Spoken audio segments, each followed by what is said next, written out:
As recently reported by Chinese media, on April 19th at the Shanghai Auto Show, the same day that the female Tesla owner stood on top of her car in protest, Huawei and SoCon jointly launched the Cyrus Huawei Smart Selection SF5, which went on sale the following day at the online Huawei Mall.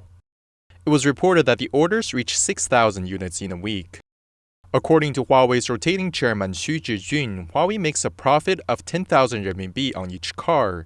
So this week, Huawei made 60 million renminbi, which is equivalent to $9 million. Huawei, which had always claimed that it would not join the car-making bandwagon, has now started selling cars, and it seemed to be going very well. At the same time, China's state media Xinhua and many other major online media all made high-profile coverage of Huawei's car sale to build momentum for Huawei. At the same time, Tesla is still under fire in China. Many Chinese media outlets started comparing Huawei with Tesla and wrote sensational headlines, such as, Huawei's self-driving technology surpasses Tesla, and Huawei versus Tesla, we're not afraid of the US. Even Wang Qing, the founder of the Chinese business giant Meituan, commented, Tesla has finally met a rival with comparable technical strength and publicity. Many Chinese experts pointed out that Huawei's entry into the field of smart cars will eventually subvert the Tesla empire. But is this the case? Can Huawei really become a comparable rival to Tesla? First of all, let's take a look at Huawei's first car, the Cyrus Huawei Smart Selection SF5.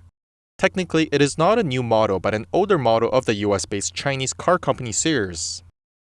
Sears is a brand under the automobile company SoCon, which unveiled its first electric car, the SF5, at the Shanghai Auto Show in April 2019, the same model Huawei is launching this time. Since its launch in June 2020, the SF5 has sold just over 1,000 units.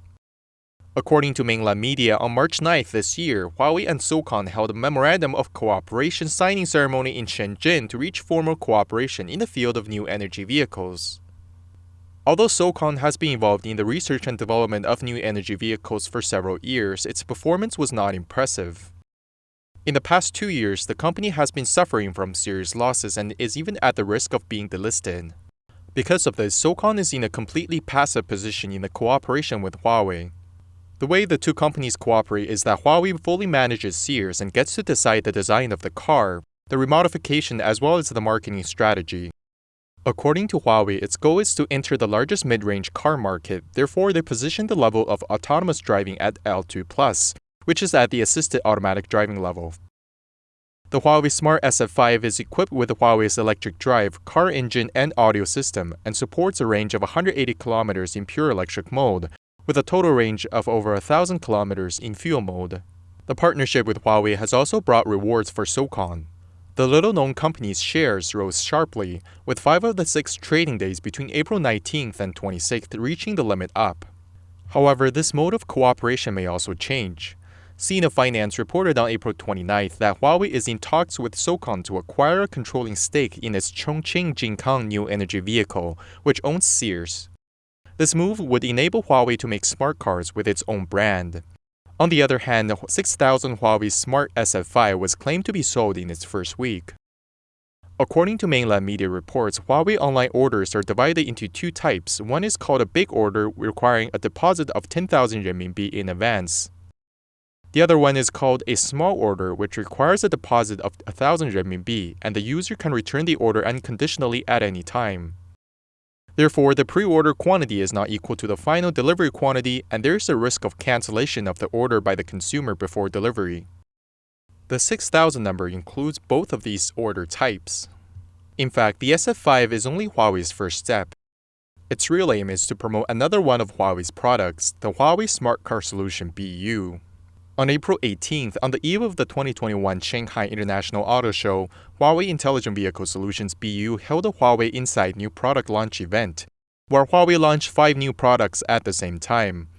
The Huawei Octopus, an open platform for autonomous driving, the Hongmeng OS intelligent cockpit, the intelligent driving computing platform, a high-resolution image radar, and the intelligent vehicle thermal management solution.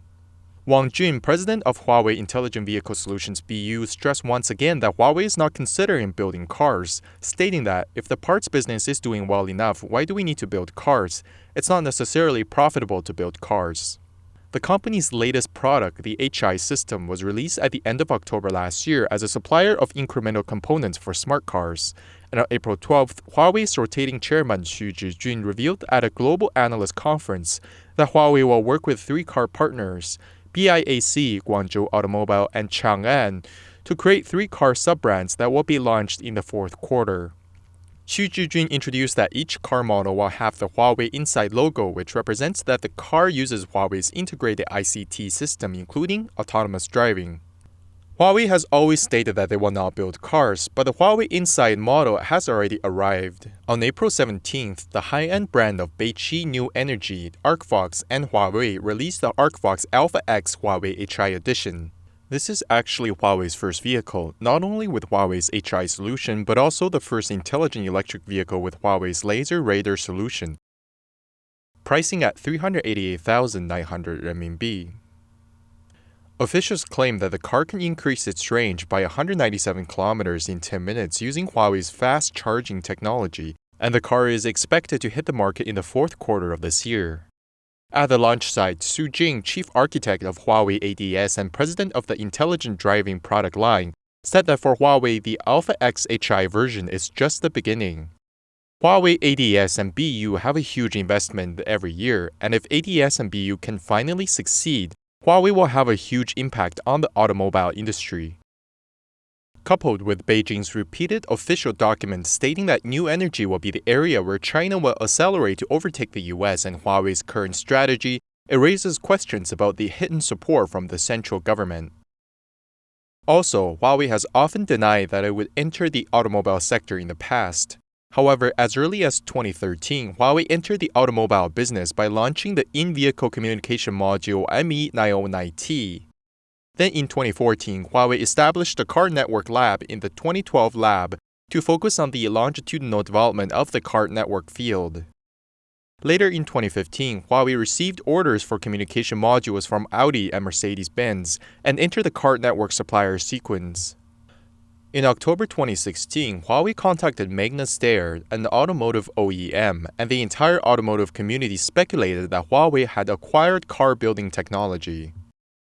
In February 2017, Huawei and Xinhua University jointly developed self-driving technology was exposed by the media. Then, at a related forum held in September, Huawei IoT Solutions President Jiang Wangcheng reiterated that Huawei did not build cars and would focus on car networking. However, in 2019, Huawei formally established the first-tier department, Intelligent Vehicle Solutions Division, including Intelligent Vehicle Cloud, Intelligent Networking, Intelligent Cockpit, Intelligent Driving, and Intelligent Electricity. In the same year, Mr. Zheng Gang, former general manager of BIAC New Energy, joined its department as vice president of the Intelligent Vehicle Solutions business unit. In November 2020, Huawei's Intelligent Vehicle Solutions business unit business was upgraded, and at the same time, Huawei's Standing Committee of the Board of Directors issued the document number 139, Resolution on Strategies Related to Addressing Macro Risks, which explicitly prohibits employees from suggesting to build cars again, or else they should find another position.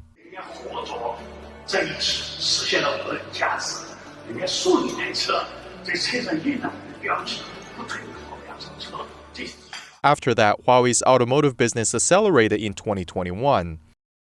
On April 17th, Huawei and BIAC launched the Arcfox Alpha X Huawei HI version, as we mentioned earlier. The following day, Huawei Intelligent Vehicle Solutions BU held a new HI launch event, releasing a new intelligent vehicle digital architecture and 5 intelligent systems.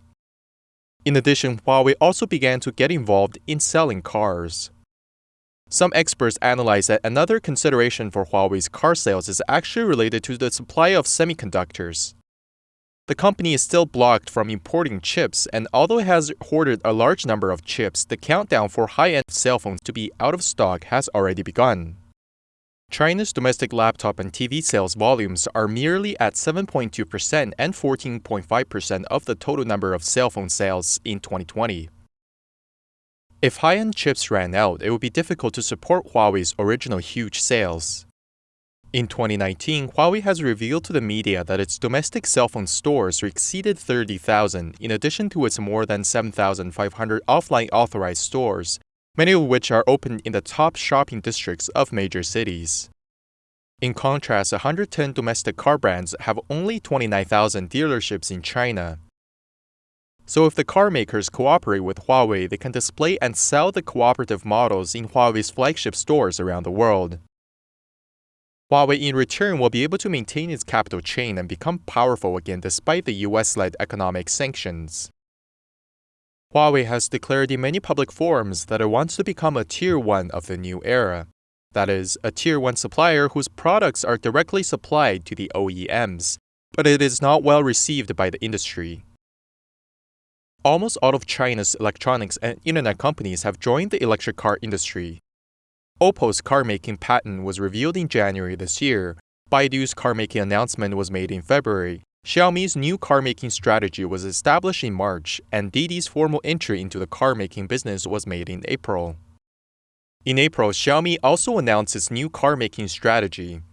The only 100 billion Chinese companies that have not yet entered the industry are ByteDance and Pinduoduo. Both internet companies and leading car companies are looking at the wide scope of ICT.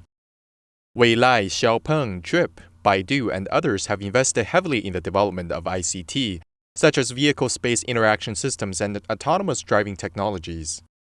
This also places Huawei's Tier 1 cooperation model in an awkward situation. In the midst of the dramatic changes in the automotive industry chain, no one wants to be the end of the value chain of the future automobile industry. The company's main goal is to provide the best possible service to its customers. Lastly, could Huawei replace Tesla as it claims? At present, technically, Tesla's self-driving system is very close to the L5 level, which means they can handle complex road conditions without human intervention and is currently being tested. Tesla CEO Elon Musk believes that Tesla is confident of releasing a true L5 level fully autonomous driving system by the end of this year. Tesla's autonomous driving is currently mainly semi-autonomous, or L2+, but most of the Model S, Model 3, and Model X electric cars can be upgraded to L5 functionality, which skips the L3 and L4 stages. Huawei's ADS autonomous driving platform based on the Arcfox Alpha S has demonstrated its L4 autonomous driving capability in tests, but many experts have pointed out that Huawei's L4 may not have mass production capability, so downgrading to L3 autonomous driving capability may be the way forward. Moreover, there is mass uncertainty in China's EV industry due to Sino-US technology competition. Huawei's MDC chips and V2X chips are using 7nm processes, but its long-term supply reliability is still in uncertainty due to international sanctions. If it downgrades to a 28nm process, a longer design cycle will be needed. In terms of sensors, Huawei's current 96-line laser radar also has mass production difficulties. Therefore, it can be said that the model on display at the Shanghai Auto Show is actually a concept car. However, Tesla is now suffering in the Chinese market. Led by the Chinese state media, the Chinese media is now anonymously pressuring and demanding Tesla to hand over all its data. If Tesla does not give in, it likely has to withdraw from China, just like Google when it pulled out of the Chinese market. Nonetheless, Huawei is a company that the Chinese government has been supporting with all its efforts, and it is likely that the Chinese government will also issue policies to support Huawei's development in the future. For example, after Huawei launched its 5G plan, Chinese telecom operators forced customers to switch to 5G networks even if the infrastructure did not meet the demand and had to reduce the capacity for 4G networks. But many consumers realized that the so-called 5G was just the same speed as the previous 4G after they did so. This leaves people wondering, will this also be the end of Huawei's dream of autonomous cars?